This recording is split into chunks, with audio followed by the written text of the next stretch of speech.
Hello दोस्तों, देखो chapter number 9 तक हम ऑलरेडी कंप्लीट कर चुके हैं। सारे वीडियोस ऑलरेडी अपलोडेड है, आप देख सकते हो। 1 से लेकर चैप्टर नंबर 9 पूरा पूरा कंप्लीट है।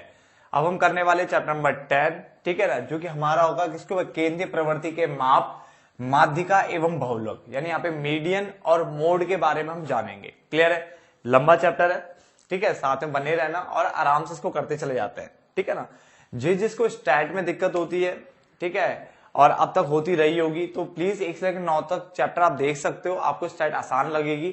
और हम आगे के जो चैप्टर है जो कि और खतरनाक होने वाले हैं, उनको भी ऐसे धीरे धीरे धीरे क्या निपटाते चले जाएंगे, ठीक है ना। आज का थोड़ा कम टाइम मिल रहा है, इसलिए वीडियो थोड़ा लेट से आ रही है, ठीक है, उसके लिए मैं माफी चाहूंगा, बट कोशिश करूंगा आगे थोड़ा जल्दी वीडियोस आए। अपनी तरफ से पूरी कोशिश रहेगी, बट थोड़ा सा ये है ना, एक तो आपको पता है प्री बोर्ड एंड ऑल आने वाले हैं, तो थोड़ा सा दिक्कत होती है वीडियो बनाने में, ठीक है ना।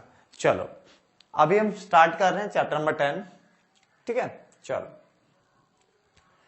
आपको देखो, ये देखो औसत जो होते हैं ना वो 2 तरह के होते हैं। औसत जो है 2 तरह की, तो नॉर्मल आपका जो औसत होता है, और एक आपका होता है स्थिति औसत, ठीक है। नॉर्मल औसत में हम अर्थमेटिक मीन यानी मीन पढ़ते हैं, औसत पढ़ते हैं ना, वो नॉर्मल औसत है, यानी मीन जो पढ़ना है वो नॉर्मल चैप्टर हो गया।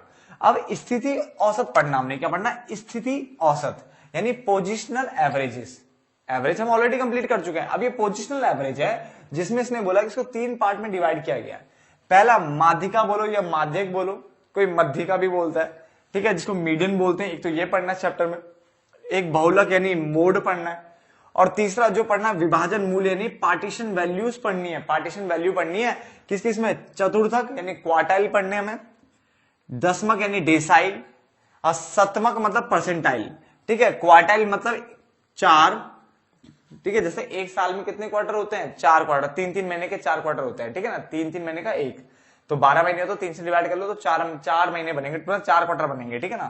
तो क्वार्टाइल यानी 4, ठीक है ना, दशमक यानी 10, और शतमक मतलब 100, ठीक है ना। तो क्वार्टाइल, डेसाइल और परसेंटाइल ये हमें पढ़ना है, तो 3 और 2 5, ये 5 पढ़ने के बाद ये चैप्टर खत्म हो जाएगा। क्लियर हो गया? बात करते हैं माध्यिका। सबसे पहला टॉपिक हमारा माध्यिका रहेगा, देन हम विभाजन मूल्य पढ़ेंगे, उसके बाद हम बहुलक पढ़ेंगे। क्लियर हो गया? बात करते हैं माध्यिका, जिसको माध्यक भी बोलते हैं। मीडियन होता क्या है, तो मैंने कहा देखो ये डेफिनेशन मैंने बुक से उठाई है, बिल्कुल सीधी सीधी डेफिनेशन है। तो माध्यिका किसी श्रृंखला की वह संख्या होती है, ये किसी श्रृंखला की, किसी श्रेणी की वो संख्या होती है जो उस श्रृंखला को दो बराबर भागों में इस प्रकार बांट देती है कि जो ऊपर उसके ऊपर तथा नीचे की जो मदों की संख्या होती है वो क्या होती है, बराबर होती है। देखो वर्ड क्या कह रहा है, दोबारा ध्यान से पढ़ो। इसने कहा कि माध्यिका यानी जो मीडियन होता है, मीडियन नाम से पता चला मीडियन, ठीक है ना। मीडियन जो होता है किसी श्रृंखला की वो संख्या होती है, किसी श्रेणी की वो संख्या होती है जो उस श्रेणी को 2 बराबर भागों में बांट देती है। और उस जैसे मान के चलो एक श्रेणी है, यहां से लेके यहां तक 2 बराबर भागों में मान लो बांट दिया, ठीक है ना। अब ये जो आपको जो माध्यिका आपने निकाली है, इससे जो ऊपर की मदे होगी या इसके जो नीचे की मदे होगी, यानी इससे पीछे की और जो उसके आगे की जो भी मदे होगी, ठीक है ना, वो क्या होगी, उसने बोला मदों की संख्या बराबर होगी, वहां पे मदों की संख्या क्या होगी, बराबर होगी। क्लियर हो गया? तो उससे ऊपर की जो मदे होगी या उससे जो नीचे की मदे होगी, उनकी जो संख्या होगी उसने क्या बोला, बराबर होगी। आगे तथा उससे एक और यानी एक और के सभी जो तथ्य होंगे उससे कम होंगे, यानी एक और के सभी तथ्य जो होंगे वो क्या कम होंगे और कम मूल्य वाले होंगे, तथा दूसरी ओर के जो सभी तथ्य होंगे वो क्या होंगे, अधिक मूल्य होंगे। यानी एक तरफ के आंकड़े होंगे वो उससे ज्यादा होंगे और एक तरफ के आंकड़े उससे क्या होंगे, कम होंगे। तो माध्यिका समझ में आ गई अच्छे से, है ना। चलो मुझे ऐसा लग रहा है बहुत सारे बच्चे तो ऐसे होंगे जिन्होंने माध्यिका की डेफिनेशन जिंदगी में फर्स्ट टाइम यही पढ़ी होगी, जबकि मीडियन बचपन से पढ़ रहे हो, मैथ में भी हर जगह पढ़ रहे हो, बट डेफिनेशन का भी ध्यान नहीं दिया होगा। आज डेफिनेशन देख लो क्या है कि माध्यिका किसी श्रृंखला की वो संख्या होती है जो किसी श्रृंखला को 2 बराबर भागों में बांट देती है और इससे उसके जो उसके ऊपर तथा नीचे की जो मदों की संख्या होती है वो भी बराबर होती है, और एक तरफ के मद उससे ज्यादा होंगे तो दूसरी तरफ के जो मद होते हैं उससे कम मूल्य के होते हैं। डन? प्लीज नोट डाउन करिए फटाफट से, और अपने दोस्तों को प्लीज वीडियो के बारे में बताएं कि सारे चैप्टर यहाँ अवेलेबल हैं, वो देख सकते हैं, उनके लिए भी क्या है, बेनिफिट हो जाएगा, ठीक है ना। कहीं फीस देने की जरूरत नहीं, किसी ट्यूशन टीचर को आप आराम से यहाँ पे पढ़ सकते हो। तो आगे बढ़ते हैं। अब इसने बोला यहाँ पे कि माध्यिका या जो मध्यिका होती है, ठीक है, यह माध्यक होता है। उसकी विशेषताएं क्या है? तो पहला, माध्यिका को सांख्यिकी में जो है m द्वारा प्रदर्शित किया जाता है, यानी व्यक्त किया जाता है, ठीक है ना। m से आप उसको बताते हो, जैसे मीन को x बार बोलते थे ना, यहाँ पे इसको m बोलते हैं। क्लियर हो गया? चलो आगे लिखा हुआ है, यह किसी श्रृंखला को आरोही तथा अवरोही यानी असेंडिंग ऑर्डर या डिसेंडिंग ऑर्डर, बढ़ते हुए क्रम में या घटते हुए क्रम में व्यवस्थित करने पर दो बराबर भागों में विभाजित करने वाला क्या होता है? मध्य मूल्य होता है। तो माध्यिका जो होती है ये किसी श्रृंखला को पहले आरोही अवरोही क्रम में व्यवस्थित करेगी, या तो आरोही या तो अवरोही, ठीक है ना। और उसके बाद श्रृंखला को दो बराबर भागों में क्या कर देगी? विभाजित करने वाला क्या होता है? मध्य मूल्य होता है। जो संख्या को दो, जो श्रेणी होती है ना, अपनी श्रेणी, उसको दो बराबर भागों में बांटते थे, आपने पढ़ा था ना, वही है। यह किसी श्रृंखला को दो बराबर भागों में इस प्रकार से बांटता है कि एक भाग के यानी एक तरफ के जो सभी मूल्य होते हैं, सभी मतलब समस्त एक ही बात है, तो एक तरफ के जो सभी मूल्य होते हैं वो माध्यिका से बड़े होते हैं, तथा दूसरी तरफ के जो सभी मूल्य होते हैं वो माध्यिका से क्या होते हैं? छोटे होते हैं। तो अभी हमने पढ़ लिया था, डेफिनेशन में कवर हो गया था पॉइंट वाला भी। और ये एक स्थिति माध्य होता है, ये स्थिति औसत होता है। देखो औसत बोलो चाहे माध्य बोलो एक ही बात है। मैंने कहा था माध्य दो तरीके हैं, एक तो नॉर्मल माध्य जो हम पढ़ चुके हैं अभी इससे पहले चैप्टर में, और ये जो चैप्टर ये स्थिति माध्य वाला है, इसमें आपका पोजिशनल एवरेज निकाला जाता है। इसमें बहुलक पढ़ना है आपको, मीडियन पढ़ना है, और भी जो बाकी चीजें क्वार्टाइल, डेसाइल, परसेंटाइल लगाया था ना, ये सब पढ़ना होता है इसमें। तो ये स्थिति माध्य होता है क्योंकि इसका जो मूल्य होता है ना वो श्रेणी के कहां होता है? मध्य में स्थित होता है। क्या होता है? श्रेणी के मध्य में स्थित होता है, इसलिए इसको क्या बोलते हैं? स्थिति माध्य, स्थिति औसत बोलते हैं। तो ये जो है ना इसके सारे क्या है? विशेषताएं जो कि इसकी डेफिनेशन में ही कवर हो जाती कहीं ना कहीं। क्लियर हो गया? नोट डाउन, फटाफट से नोट डाउन करिए।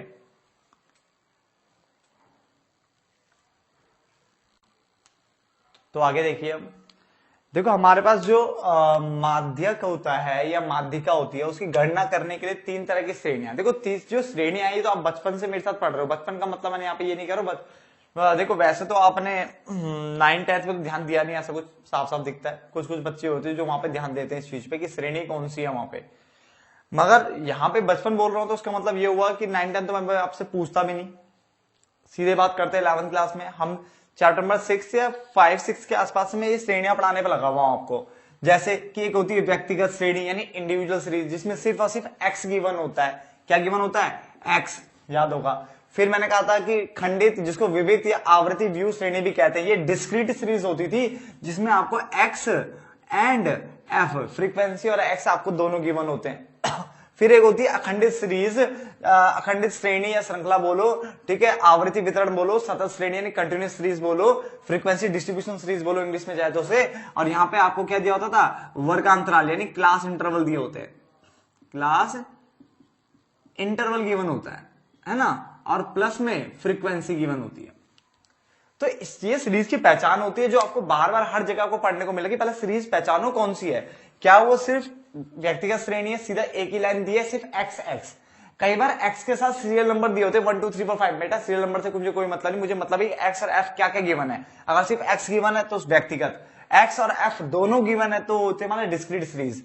और उसके अलावा अगर वो कंटिन्यूस सीरीज तभी बनेगी अगर क्लास इंटरवल 10 से 20, 20 से 30, 30 से 40, 0 से 5, 5 से 10 ऐसे करके दिया होता ना, वो प्लस फ्रीक्वेंसी गिवन। क्लियर हो गया? अब एक एक करके हमें पढ़ना पड़ेगा। सबसे बात करते हैं सबसे पहले व्यक्तिगत श्रेणी। उसमें दो फॉर्मूले, दोनों फॉर्मूले देखते हैं और उनके क्वेश्चन करते हैं सीधे, ठीक है ना। लाइन बाय लाइन क्वेश्चन करेंगे। मैं अगर आपको 2 क्वेश्चन करा रहा हूं, 3 क्वेश्चन करा रहा हूं, तो आप प्लीज उससे ज्यादा क्वेश्चन अपनी बुक से तुरंत कर ले ताकि आपको प्रैक्टिस हो जाए। वेट मत करो, तुरंत कर लिया करो, ठीक है। जैसे वीडियो खत्म हो जाए घर पे प्रैक्टिस करो कि जो आज क्लास में सीखा है, जो आज वीडियो में सीखा है, क्या वो हमें आ रहा है नहीं आ रहा। जैसे मैं अभी 2 क्वेश्चन करा देता हूँ, वीडियो जब खत्म होगी, ठीक है, उसके बाद आराम से तसल्ली से खाना पीना खा के, जो भी आप खेल कूद करके, उसके बाद बैठो दोबारा से और फिर देखो कि क्या मेरे से क्वेश्चन हो रहे हैं या नहीं हो रहे। एटलीस्ट 2-3 क्वेश्चन अपनी तरफ से भी ट्राई करा करो एक्स्ट्रा में। चलो, सबसे पहले हमें व्यक्तिगत श्रेणी में देखना होता है कि वो जो श्रेणी है उसमें नंबर करो, काउंट करो उनको और देखो कि काउंट करके वो विषम बन रहा है या सम बन रहा है। विषम सम आप समझते होंगे, जो 2 से भाग हो जाता है वो सम होता है, जो 2 से भाग नहीं हो पाता वो विषम होता है। यही पढ़ाया जाता है, ठीक है ना। जैसे मान के चलो अगर मैं कोई श्रेणी लिखता हूं 8, 11, 3, 6, 9 सबसे पहले इसको तो आरोही अवरोही क्रम में डालना पड़ेगा, वो बात अलग है, मैं भी वो बाद में पढ़ाऊंगा, ठीक है। आरोही अवरोही क्रम में तो डालना पड़ेगा। अभी काउंट करते हैं तो 1 2 3 4 5, तो 5 2 से डिविजिबल होता है, 2 से भाग होता है क्या? नहीं होता। तो इसका मतलब वो कौन सा हो गया? विषम संख्या। ये तो विषम वाला फॉर्मूला लगेगा। अगर से काउंट करके मान के चलो, काउंट करके क्या नाम है 1 2 3 4 5 6 हो गया है, तो अब ये सम वाला फॉर्मूला लगेगा।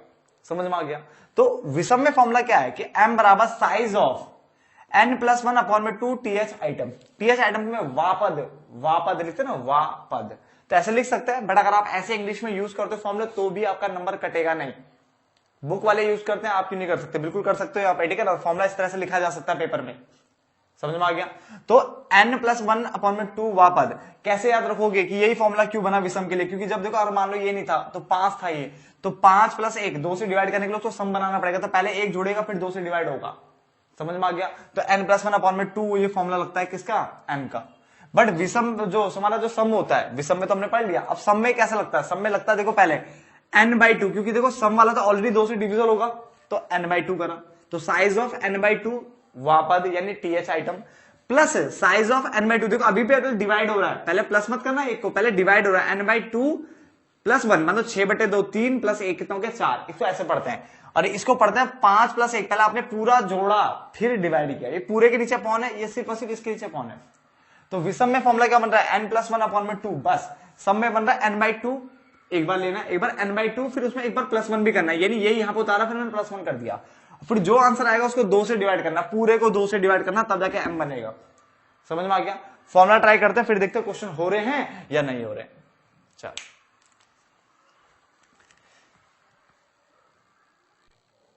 तो क्वेश्चन को ध्यान से देखिए, ये आपका पास क्वेश्चन है और इसका सॉल्यूशन करते हैं। देखो क्या है, मान लो इसका क्या निकालना आपको, अभी तो मीडियन पढ़ रहे हैं तो मीडियन ही निकालेंगे। सबसे पहले तो इसको क्या करें, बढ़ते हुए क्रम में लगा लेते हैं। तो बढ़ते हुए क्रम में सबसे छोटा कौन सा है? 6। ये बढ़ते हुए क्रम में ऑलरेडी है शायद, ये ना पहले से 6 9 10 12 18 19 23 23 24, ये ऑलरेडी है। ये तो बहुत बढ़िया बात हो गई, ये ऑलरेडी बढ़ते हुए क्रम में है सीरीज। ये अगर ये बढ़ते हुए क्रम में नहीं होती, इधर उधर उल्टे फुलटे होते, तो पहले इसको बढ़ते हुए क्रम में लगाता मैं। क्लियर हो गया? तो ये ऑलरेडी है, तो बहुत अच्छी बात है। गिन लेते कितने हैं ये? 3 3 6 3 9 3 12 और 3 15। तो 15 2 से भाग नहीं होता, इसलिए विषम वाला है। तो उसमें मीडियम का जो फॉर्मूला लगेगा विषम वाला लगेगा। क्या? साइज ऑफ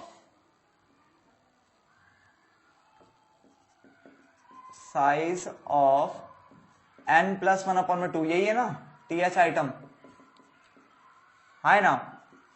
तो कितने ये हमारे पास 15 है ना, तो साइज ऑफ 15 + 1/2 th आइटम कितना आएगा? 15 1 16, तो 16 को इस तरह से साइज ऑफ 16/2 th आइटम, तो कितना आ गया है?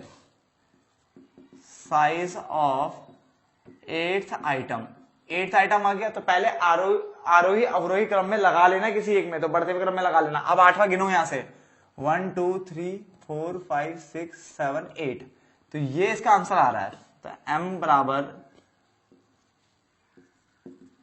23, m बराबर क्या हो गया? 23 हो गया। समझ में आ गया? नोट डाउन करिए।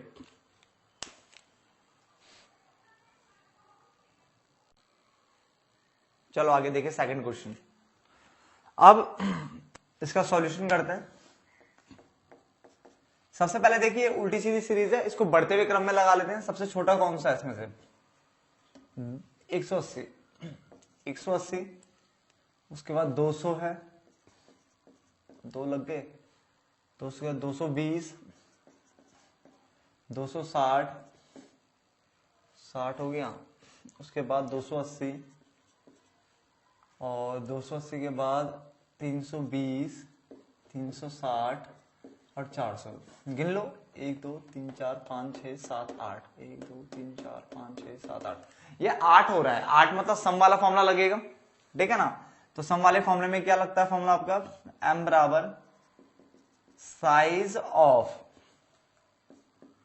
n/2 th item plus size of n/2 + 1 th item upon में 2, यही फॉर्मूला होता है। क्या हम सम वाले में n+1/2 का फॉर्मूला लगा नहीं सकते क्या? लगा सकते हैं, बिल्कुल लगा सकते हैं। तो फिर हम ये फॉर्मूला क्यों पढ़ रहे हैं? दो फॉर्मूले क्यों? ये इसलिए पढ़ रहे हैं कि कुछ टीचरों को ठीक है ना। दोनों फॉर्मूले मतलब उनको यही फॉर्मूला देखना होता है। कुछ टीचर को क्या है, यही फॉर्मूले देखने की आदत होती है सम के केस में, तो वो हो सकता है आपका नंबर काट दे, बट ऐसा नहीं होता। आप विषम वाले फॉर्मूले से भी इसका आंसर निकाल सकते हो, इतना कोई बड़ा इशू नहीं है, ठीक है ना। बट टीचर को यही फॉर्मूला चाहिए होता है इसलिए हमें इससे कराना पड़ता है, ठीक है। मैं विषम से निकाल के दिखा दूंगा एक बार पहले मैं एक बार सम से सॉल्व कर लूं, उसका विषम से करवाता हूं, ठीक है। तो आपको पेपर में ये लगाना है, सम वाले में ये वाला फॉर्मूला लगाना है। क्लियर हो गया? चलो, तो n/2 तो कितने थे? 8 थे ना, तो 8/2 TH आइटम या term plus 8/2 + 1 TH item upon में 2, ठीक है ना। साइज ऑफ आप लिख लेना। तो फोर्थ आइटम लेनी है एक तो आपको, और एक लेनी है आपको 2 4 जा 8, तो 4 और 1 5, तो फिफ्थ आइटम लेनी है और फिर उसको 2 से डिवाइड कर देना है। तो देख लेते कितना आ रहा है। फोर्थ आइटम कौन सी है? 1 2 3 4 260 प्लस फिफ्थ आइटम कौन सी होगी? 280 डिवाइड बाई 2, जोड़ो जरा कितना आ रहा है? 8 8 से 14 540 अपॉन में 2 2 दूनी 4 2 7 14 0 270 आ रहा है आंसर इसका। क्या आ रहा है? 270 आंसर आ रहा है इसका, ठीक है ना। तो 270 लिख लो। अगर आपको नहीं दिख रहा है यहाँ पे 270 तो मैं यहां लिख देता हूं दोबारा से 270 आ रहा है, ठीक है ना। बट याद रखना, अगर आपने आरोही या अवरोही क्रम में नहीं लगाया क्वेश्चन को करने से पहले तो गलत ही आएगा आंसर। समझ में आ गया? अगर मान लो मैं इसको करता दूसरे तरीके से तो कैसे करता? विषम में एक ही फॉर्मूला होता है, उसमें क्या n+1 अपॉन में 2 TH आइटम, यही होता ना। n कितना? 8 + 1 अपॉन में 2 TH आइटम, यह आएगा 9 अपॉन में 2 TH आइटम, 4.5 TH आइटम। अभी 4.5 का मतलब क्या होता है? 4 और 5 के बीच में, देखो 4.5 4 और 5 के बीच में होता है ना 4.5, तो चौथी आइटम कितनी है? 1 2 3 4 260, और पांचवी आइटम कितनी है? 280 अपॉन में 2, क्योंकि 4/5 निकालने के लिए 4 और 5 के बीच में लेना पड़ेगा। अगर मान लो 6.5 होता तो 6 और 7 के बीच में, तो 1 2 3 4 5 6, तो 6 और 7 इन दोनों को जोड़ के 2 से डिवाइड कर लेता, तो वही तो आ गया ना। देखो आ तो क्या आंसर सेम वही आ रहा है। फिर काट पीट के करोगे तो 270 आ जाएगा। तो इससे भी निकाला जा सकता है, कोई दिक्कत नहीं है, बट आप इसी का यूज करना। टीचर को मैंने कहा था ये देखने की आदत होती है फॉर्मूले की, ठीक है ना, वो गलत कर सकता है आपका क्वेश्चन, है ना। उतारो फटाफट से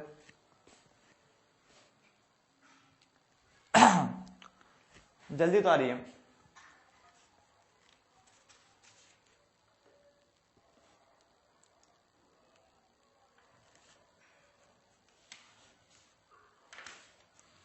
तो एक काम करते हैं, इस पार्ट को यहीं पे रोक लेते हैं, फिर पार्ट नंबर 2 में मिलेंगे। पहले में पहली श्रृंखला हो गई है, फिर बाकी जो 2-3 है 1 मिनट खत्म करते हैं, ठीक है ना। तो ज्यादा पार्ट्स बनेंगे ये तो पक्का है। तो चलो मिलते हैं सेकंड पार्ट में, तब तक के लिए धन्यवाद दोस्तों। इसके क्वेश्चन कर लेना बट, ठीक है, अपनी बुक में से 2-3 क्वेश्चन तो एटलीस्ट कर लेना इसके प्लीज।